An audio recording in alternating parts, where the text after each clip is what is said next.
하나님 말씀은 잠언 20장 1절부터 5절까지 함께 봉독하겠습니다. 포도주는 거만하게 하는 것이요 독주는 떠들게 하는 것이라. 이에 미혹되는 자마다 지혜가 없느니라. 왕의 진노는 사자의 부르짖음 같으니 그를 노하게 하는 것은 자기의 생명을 해하는 것이니라.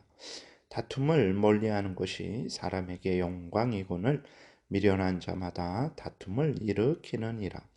게으른 자는 가을에 밭 갈지 아니하나니 그러므로 거둘 때에는 구걸할지라도 얻지 못하리라. 사람의 마음에 있는 모략은 깊은 물 같으니라. 그럴지라도 명철한 사람은 그것을 길어내느니라. 아멘. 기도드리겠습니다. 살아계신 하나님 아버지 감사합니다. 이 시간에 하나님의 말씀을 전하고 듣습니다. 성령께서 역사하셔서 하나님의 뜻을 잘 깨달아 알게 도우시고 하나님이 알려주시는 대로 믿고 따르게 도우소서. 감사드리고 예수 그리스도의 이름으로 기도드렸습니다. 아멘. 1절에 보게 되니까 포도주는 거만하게 하는 것이요 독주는 떠들게 하는 것이라.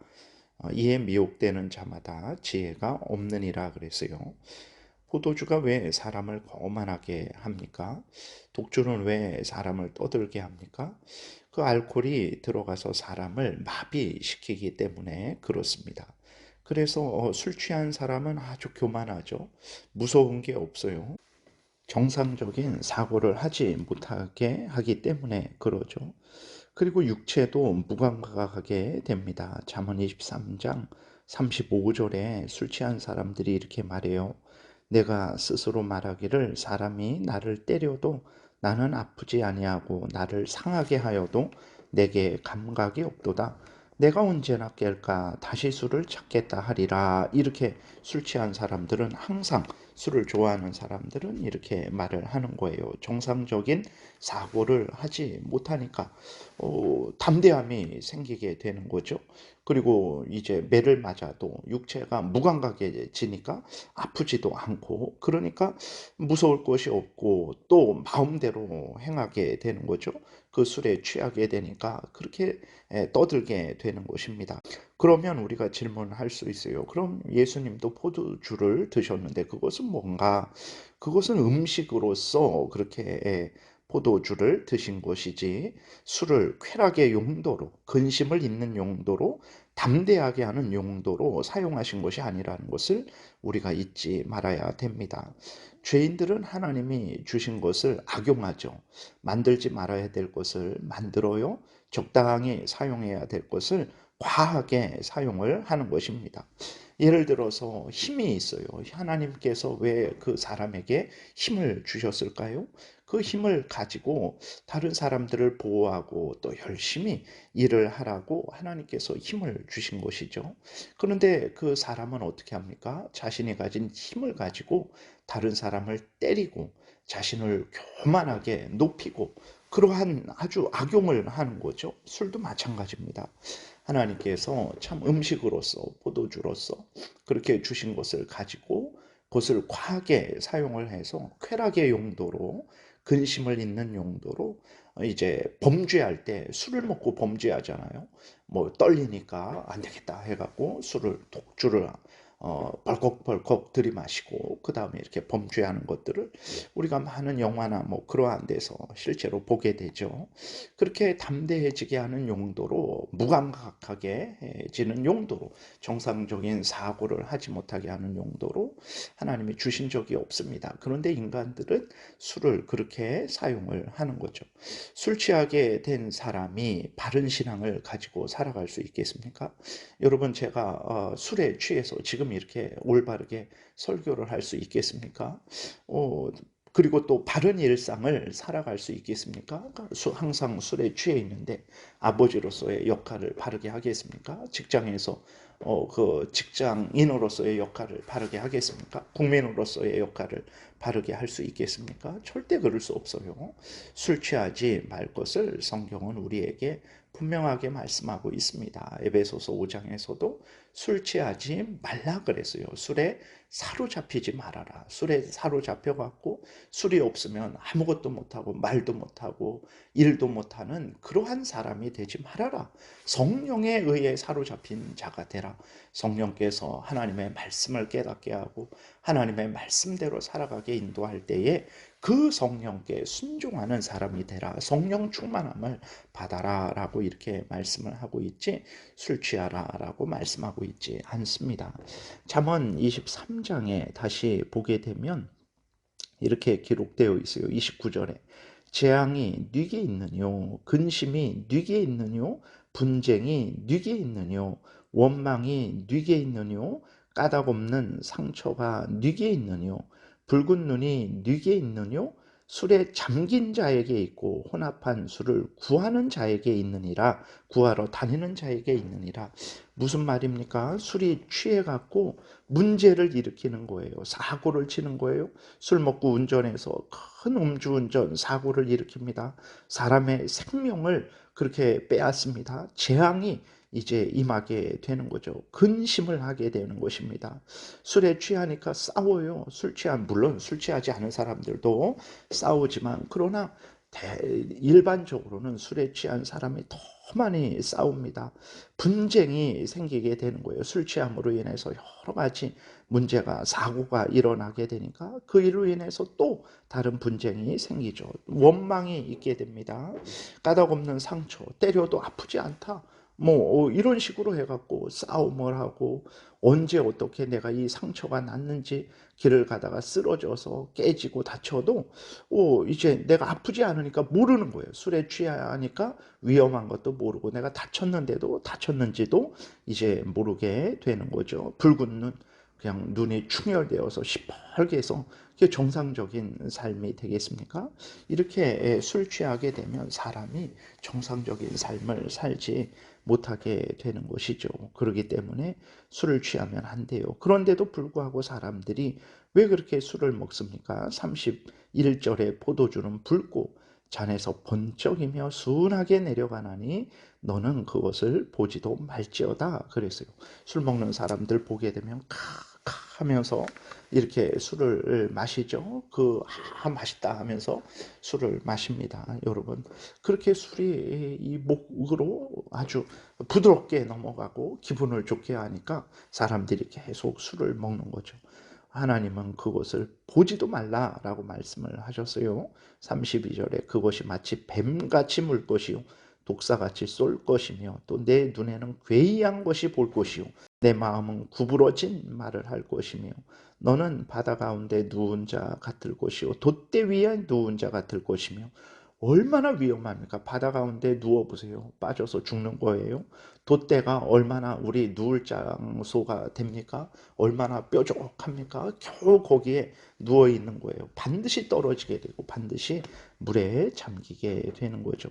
그리고 무슨 말을 합니까? 앞에서 잠깐 먼저 읽은 대로 내가 스스로 말하기를 사람이 나를 때려도 나는 아프지 아니하고 나를 상하게 하여도 내게 감각이 없도다. 내가 언제나 깰까 다시 술을 찾겠다 하리라. 이렇게 기록이 되어 있어요. 물론 술 자체가 악이냐 그러지는 않습니다.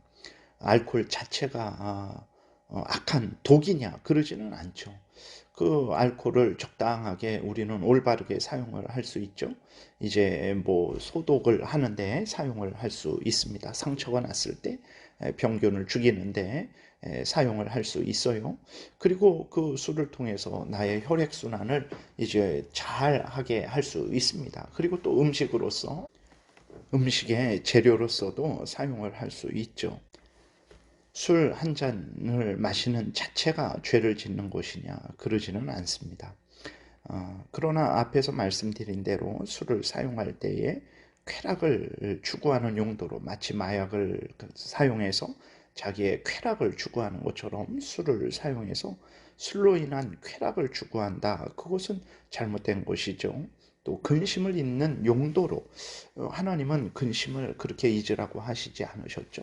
하나님께 모든 근심 걱정을 맡기고 하나님이 주시는 은혜로 위로로 소망으로 힘으로 이기라고 말씀을 하셨지, 술을 의지해서 근심을 잊으라고 말씀하시지 않았습니다. 술로 인한 근심을 잊는 것은 술 깨면 더 큰 근심 걱정으로 이제 염려하게 되죠.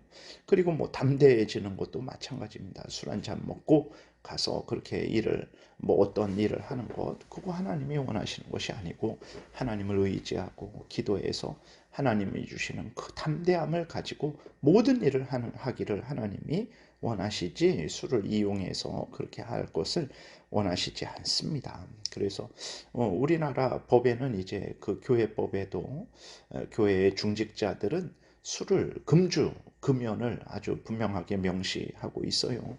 왜 그러냐? 술 자체가 악이고 그게 죄고, 술을 만지면 그게 죄를 짓는 것이고, 술을 한 잔 먹으면 그게 죄를 짓는 것이기 때문에 그런 것이 아니고, 술을 이렇게 잘못 사용을 하기 때문에 그런 것입니다. 우리 그리스도인들은 항상 깨어 있어야 됩니다. 잠들지 말아야 되죠. 술에 취하지 말아야 됩니다. 술에 휘둘리지 말아야 됩니다. 항상 깨어서 하나님을 사랑하고 하나님의 뜻을 따르는데 부족함이 없어야 되는 것입니다. 그리고 하나님이 주신 모든 것을 가장 선하게 사용을 해야 되는 거예요. 지혜를 주셨으면 그 지혜를 가장 선하게 올바르게 사용을 해야 되잖아요. 힘을 주셨으면 그 힘을 가장 올바르게 선하게 하나님의 영광을 위해서 이웃을 돕는데 사용해야 되는 것입니다. 알코올이 있으면 그 알코올을 가장 선하게 올바르게 사용을 해야 되는 것입니다. 그랬을 때 우리는 그 술을 어떻게 사용해야 될지가 아주 명확하게 되는 것이죠. 그리스도인들은 모든 삶에 있어서도 이제 빛과 소금으로서의 역할을 해야 되는 거죠. 인간이 어떻게 살아가야 되는지, 하나님의 뜻을 따라서 살아가야 되고 하나님이 주신 것들도 하나님의 뜻을 따라서 사용해야 된다라는 것을 세상에 알려주는 그러한 빛과 소금의 역할을 해야 되는 것입니다. 그랬을 때 우리 그리스도인들이 술에 취하고 술을 즐기고 술로 인해 많은 문제를 일으키고, 그래서 신앙생활도 문제가 되고 일상생활, 가정생활, 직장생활, 국민으로서의 그 생활도 문제가 되고, 이러한 문제를 일으켜서는 절대로 안 되는 거죠. 그랬을 때 우리가 술을 어떻게 사용해야 되는지가 이제 명확하게 될 수 있는 것입니다. 그래서 여러분들이 다시 한번 오늘 본문을 통해서 술을 우리가 어떤 마음과 태도로 대하고 사용해야 되는가에 대해서 다시 한번 깊이 생각하고 하나님이 주신 그 모든 것을 하나님 앞에서 올바르게 하나님의 뜻을 따라서 사용하시기를 바랍니다. 오늘은 시간이 지나서 여기까지만 살펴보겠습니다. 기도드리겠습니다. 살아계신 하나님 아버지, 감사합니다. 하나님이 성경에서 알려주시는 하나님의 말씀을 마음에 새기게 도우소서, 깊이 생각하게 도우소서, 하나님의 영광을 위하고 또 이웃을 복되게 하는 그런 하나님의 말씀임을 깨달아 알고 잘 하나님의 말씀대로 순종하는 우리 모두가 되게 도우소서.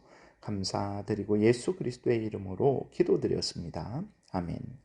하늘에 계신 우리 아버지요, 이름이 거룩히 여김을 받으시오며 나라의 임하옵시며 뜻이 하늘에서 이루어진 것 같이 땅에서도 이루어지이다.